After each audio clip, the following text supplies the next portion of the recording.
अब शुरू होने जा रहा है देश का सबसे बड़ा मुकदमा, आपकी अदालत, रजत शर्मा के साथ।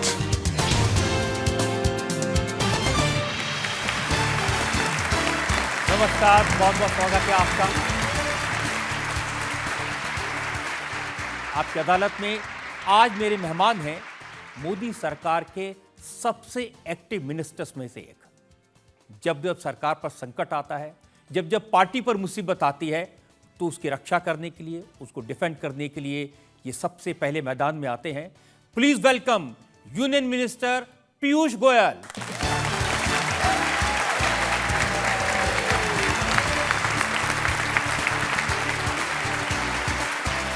और आपकी अदालत में आज हमारे जज हैं वरिष्ठ पत्रकार राहुल देव।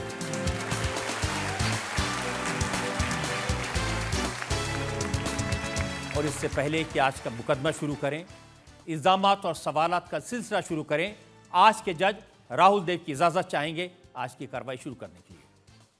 इजाजत है। और पीयूष जी, इससे पहले कि एक इल्जामात का सिलसिला शुरू हो, आपसे सवाल पूछें। एक नजर डालेंगे पीयूष गोयल के पॉलिटिकल करियर पर। भारत सरकार में सीनियर मिनिस्टर पीयूष गोयल मोदी सरकार के संकट मोचक हैं। पीयूष गोयल की जिम्मेदारियों की लिस्ट काफी लंबी है। पीयूष गोयल कॉमर्स और इंडस्ट्री मिनिस्टर हैं, consumer affairs, food and public distribution के भी मिनिस्टर हैं। पीयूष गोयल के पास टेक्सटाइल मिनिस्ट्री की भी जिम्मेदारी है। पीयूष गोयल राज्यसभा में लीडर ऑफ द हाउस भी हैं। पिछले 9 साल में मोदी सरकार में पीयूष गोयल फाइनेंस मिनिस्टर रहे, रेलवे और कोल मिनिस्टर रहे, पावर मिनिस्टर भी रहे। पीयूष गोयल सरकार के साथ साथ भारतीय जनता पार्टी के संगठन के कामों में भी लगातार एक्टिव रहते हैं। पीयूष गोयल ने राजनीति में पहला कदम 1984 में एक साधारण कार्यकर्ता के रूप में रखा। अपनी इंटेलिजेंस, मेहनत और लगन के दम पर पीयूष गोयल 2010 में बीजेपी के नेशनल ट्रेजरर जैसे इंपॉर्टेंट पद पर पहुंचे। राजनीति में आने से पहले पीयूष गोयल का एकेडमिक रिकॉर्ड भी काफी ब्रिलियंट है। चार्टर्ड अकाउंटेंट में Piyush Goyal all India level पर सेकंड रैंक होल्डर हैं। मुंबई यूनिवर्सिटी से लॉ में सेकंड रैंक होल्डर हैं। सरकार में आने से पहले पीयूष गोयल जाने माने इन्वेस्टमेंट बैंकर थे। पीयूष गोयल देश के टॉप कॉर्पोरेट्स के सलाहकार रहे हैं। मैनेजमेंट स्ट्रैटेजी और ग्रोथ के एक्सपर्ट माने जाते हैं। फाइनेंस और बैंकिंग के एक्सपीरियंस, संगठन में काम के अनुभव और बड़े बड़े मंत्रालयों की जिम्मेदारी ने पीयूष गोयल को देश और दुनिया में एक नई पहचान दी है। आपकी अदालत में पीयूष गोयल अपनी पैरवी खुद करेंगे। तो आइए शुरू करते हैं आज का मुकदमा। आपकी अदालत में पहला इल्जाम केंद्रीय मंत्री पीयूष गोयल पर। आपकी अदालत में केंद्रीय मंत्री पीयूष गोयल पर आरोप है कि ये परिवारवाद की राजनीति के सिंबल हैं। पीयूष जी, बार बार बीजेपी कहती है कि हम परिवारवाद के खिलाफ हैं, वंशवाद के खिलाफ हैं, लेकिन आपकी मदर चुनाव लड़ी, 3 बार एमएलए रही, फादर ट्रेजरर रहे, बीजेपी के राज्यसभा के मेंबर रहे, अटल जी की सरकार में वो मिनिस्टर रहे, तो ये परिवारवाद नहीं तो और क्या है? रजत जी, परिवारवाद वो होता है जहां पे एक व्यक्ति सीधा थोपा जाता है पद के ऊपर। तो 2008 तक तो मैं साधारण मुंबई का, महाराष्ट्र का कार्यकर्ता, लेकिन पोस्टर लगा के डोर टू डोर कैंपेनिंग करता था। मेरी माँ लई बनाई करती थी घर पे, तो क्योंकि तब तो पैसे भी नहीं थे ग्लू खरीदने के लिए, तो पोस्टर के लिए लई घर पे बनती थी, उससे हम जाके रात को पोस्टर लगाते थे। मेरी हैंडराइटिंग इतनी अच्छी नहीं है तो वॉल राइटिंग सुपरवाइज करते थे। वहां से सिलसिला शुरू किया। मुझे कोई माता पिता या कोई परिवार का व्यक्ति ने हॉइस्ट नहीं किया, फॉइस्ट नहीं किया। मैं तो सुना कि 2008 में आप अपने फादर के पास गए थे और कहा था कि पापा अपनी राज्यसभा की सीट मुझे दिलवा दो।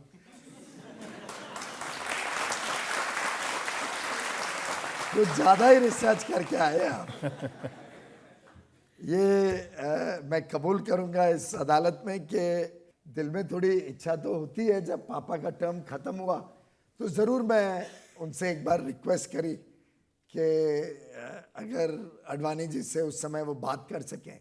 तो उन्होंने एक्चुअली मुझे घर पे बुलाया और लगभग 1 घंटा ही गाइडेड मी कि देखो, अगर मेरी सीट पे तुम बैठोगे तो जिंदगी भर तुम्हें ये लगा रहेगा कि क्योंकि मैं राजनीति में था इसलिए तुम्हें ये पद मिली है।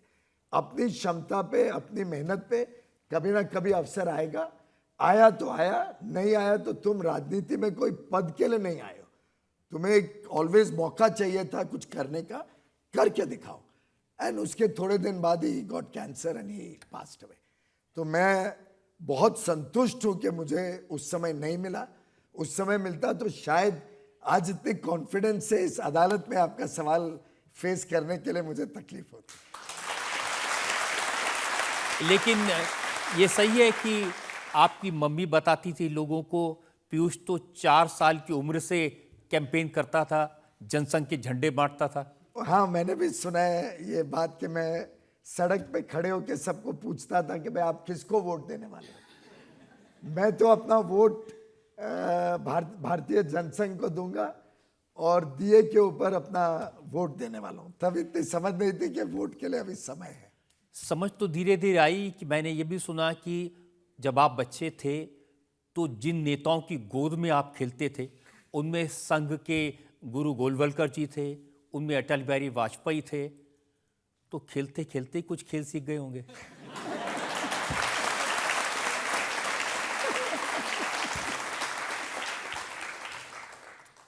हाँ, ये जरूर सौभाग्य रहा। उल्टे माननीय अटल जी घर पे रहते थे तो कई डायमेंशन हमारे नेताओं के बाहर नहीं आते हैं, पता नहीं चलते हैं। वैसे बड़े संकोचित व्यक्ति थे लेकिन ज़्यादा बातचीत घर में किससे करते नहीं थे। मैं एक दिन दोपहर को अपने घर में ही लिविंग रूम में कंचे खेल रहा था, मार्बल्स। मुझे पता नहीं चला वो कब आके बैठ गए और वो अपना पूरे धोती वोती में जिस प्रकार से आके plonked himself on the chair, saw me fail. मैं तो 2 फुट आगे भी कंचा नहीं मार पा रहा था। तो उन्होंने मेरे से कंचा लिया एंड कुछ चीज़ें माइंड में रह जाती हैं।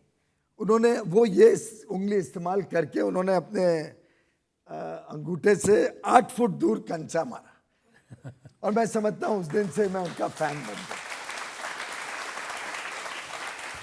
छोटी छोटी बातें कई बार बड़ा बड़ा मैसेज भी सिखाती हैं। हमारे यहाँ बड़े बड़े नेता आते थे लेकिन कोई कार्यकर्ता हो या नेता हो, सब एक साथ खाना खाते थे, एक साथ बैठते थे, एक साथ रहते थे।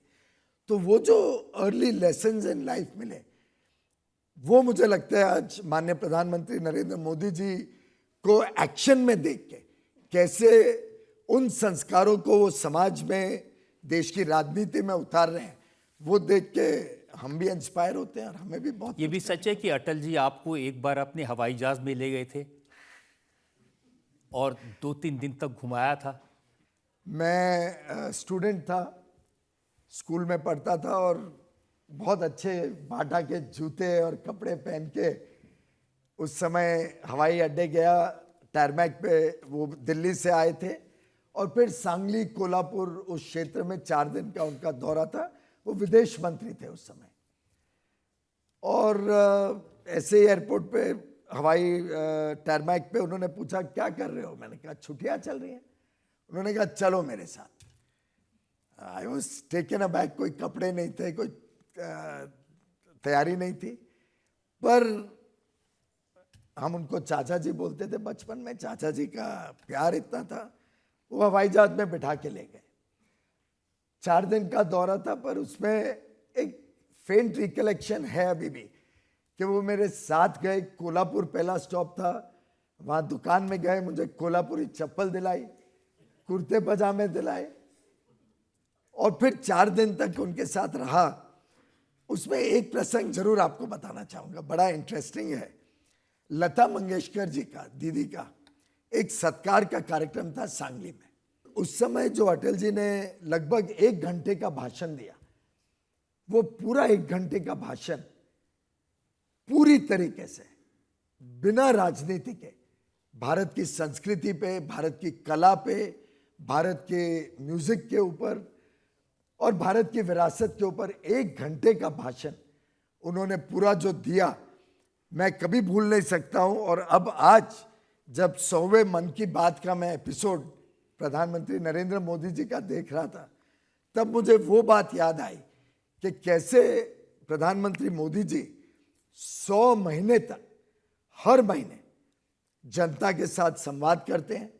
वास्तव में जनता के मन की बात वो उजागर करते हैं, जनता के बीच रखते हैं।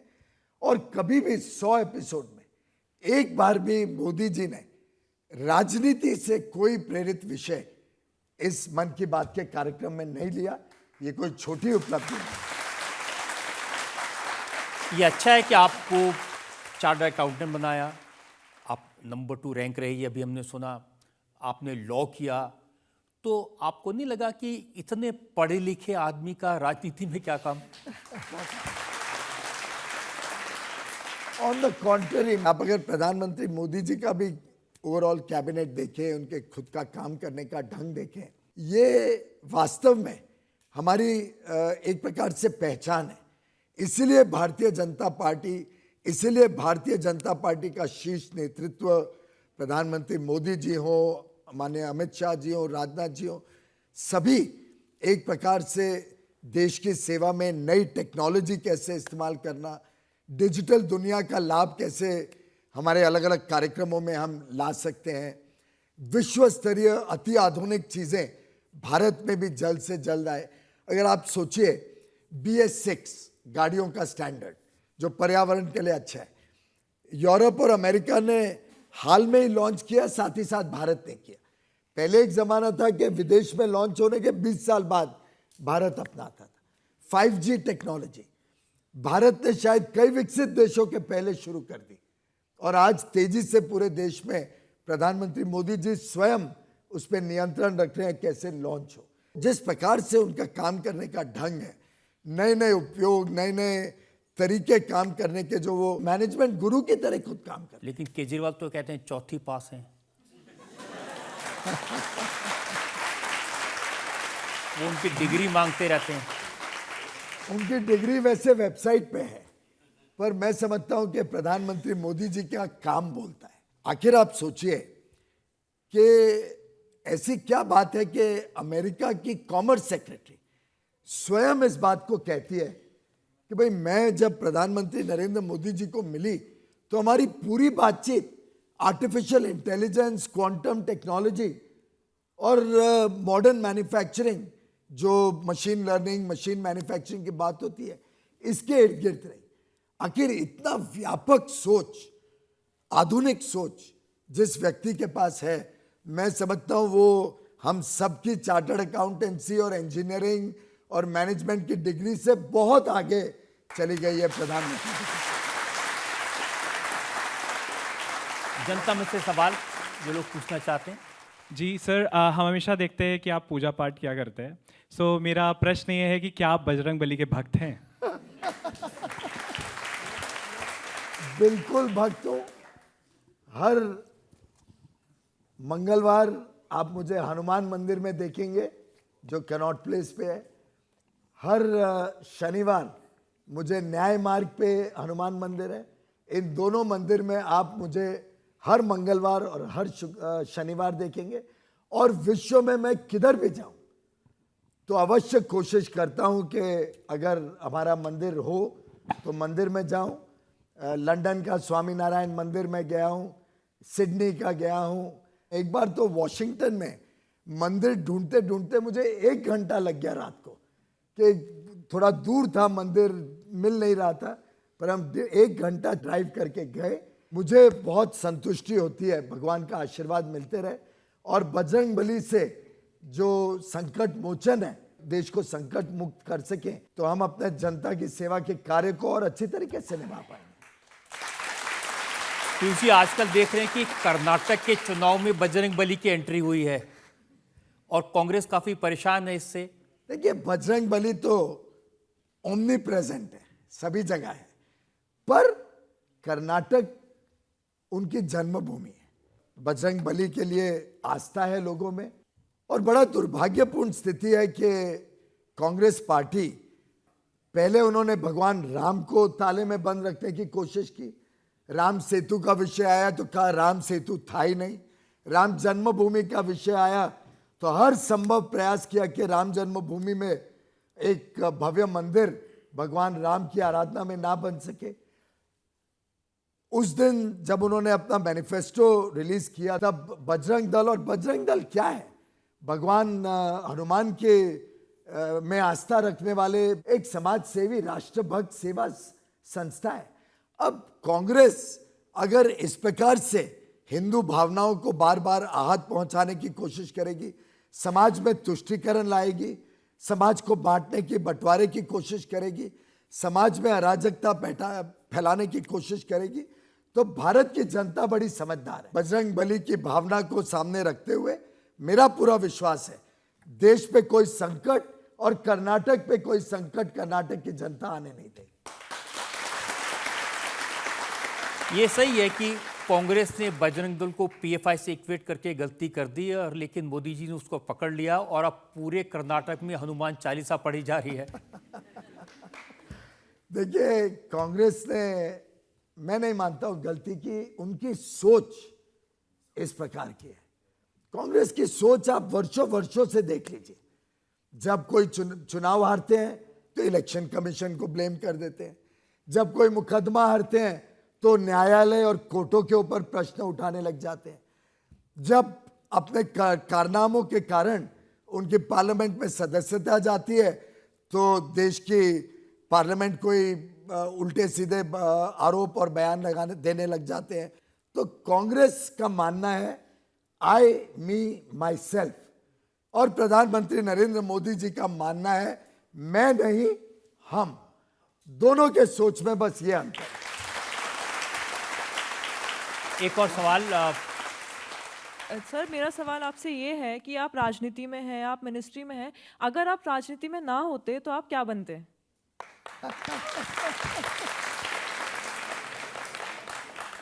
अगर मैं इतिहास में जाऊं तो 1988 में जब मेरी सीए और लॉ दोनों खत्म हुए, 87 में मैंने दोनों किए, तो 88 में मैंने भी एक विदेशी प्रसिद्ध यूनिवर्सिटी में वॉटन में अप्लाई करके मुझे पीएचडी के लिए एडमिशन मिली थी, पीएचडी इन स्ट्रैटेजी। अब उस समय कुछ मेरे काम में अड़चने आई थी, फैक्ट्री लगाई थी, नई नई फैक्ट्री लगी थी, स्मॉल स्केल इंडस्ट्रीज से शुरुआत की थी। मुझे अभी भी याद है, मैंने पढ़ाई करते करते साथ साथ में एक छोटी फैक्ट्री लगाई थी। 19,80,000 रुपए का प्रोजेक्ट कॉस्ट था पूरा। वो भी मेरे पिताजी का जो पेंशन के पैसे आए और लीव एनकैशमेंट मिली, उससे मेरा कैपिटल बना और फैक्ट्री चलाई थी। उसमें कुछ समस्याएं आई तो मैं जा नहीं पाया। तो शायद अगर जाता, पढ़ता वहां पे, तो हो सकता है प्रोफेसर बन जाता, या फिर आप इन्वेस्टमेंट बैंकर रहते तो और करोड़ों रुपए कमा लेते। देखिए, ये बात सच है कि मैंने अच्छी कमाई की एज एन इन्वेस्टमेंट बैंकर, सफलता मुझे प्राप्त हुई, लेकिन वो मेरे लिए सबसे बड़ी आज ताकत है, क्योंकि मेरा परिवार का खर्चा, मेरे को घर संभालना, मेरे बच्चों की पढ़ाई, उसके लिए मुझे आज चिंता नहीं है। मेरे पास वो कैपिटल है और पब्लिक डोमेन में है। 2010 से जब से मैं सांसद बना हूँ, वर्षों वर्षों तक दिन भर अपना काम किया, अपना व्यवसाय किया। साथ ही साथ जब जब राजनीतिक आवश्यकताएं थी, चुनाव आए, मीटिंगें होती थी, तो काम करता था साथ साथ में। लेकिन जब मौका मिला, माननीय प्रधानमंत्री नरेंद्र मोदी जी ने एक जनता की सेवा करने का मौका दिया, तब से स्वाभाविक रूप से आमदनी बंद है, पर पर्याप्त कैपिटल होने के कारण एक अच्छा जीवन भी बिता सकता हूँ, परिवार को भी संभाल सकता हूँ, उनका पालन पोषण, उनकी पढ़ाई भी अच्छी तरीके से कर पाया, और आज समाज सेवा के लिए पूरी तरीके से उपलब्ध हूँ। लेकिन आप मुंबई में रहते थे, दिखने में भी हैंडसम हैं, फिल्मों का इतना शौक है, कभी ये नहीं लगा कि हीरो बन जाए जाके? फिल्मों का शौक तो बहुत है और खुशी की बात यह है कि मैं 3 इडियट्स की तरह नहीं हूँ कि गलत प्रोफेशन में चले जाऊँ। मुझे एबीसी एक्टिंग की नहीं आती है, मेरी डायलॉग डिलीवरी बहुत ख़राब है, गले की मेरी परेशानी है, तो मैं कभी भी गलती से भी फिल्मों में जाने की ना मैंने आशा रखी, ना सपना देखा, ना कोशिश करूँगा। मैं जिस काम में हूँ मुझे उसमें बहुत संतुष्टि मिलती है और मेरे लिए तो अब यही जीवन मरण है कि कैसे प्रधानमंत्री मोदी जी का जो एक दृढ़ संकल्प है अगले 25 वर्ष भारत के अमृत काल में भारत को एक विकसित देश बनाना, एक समृद्ध देश बनाना, हर व्यक्ति तक पहुंचाना। इंडिया टीवी हर वक्त हर जगह डाउनलोड करने के लिए सर्च करें India TV news Google play store या ऐप स्टोर पर।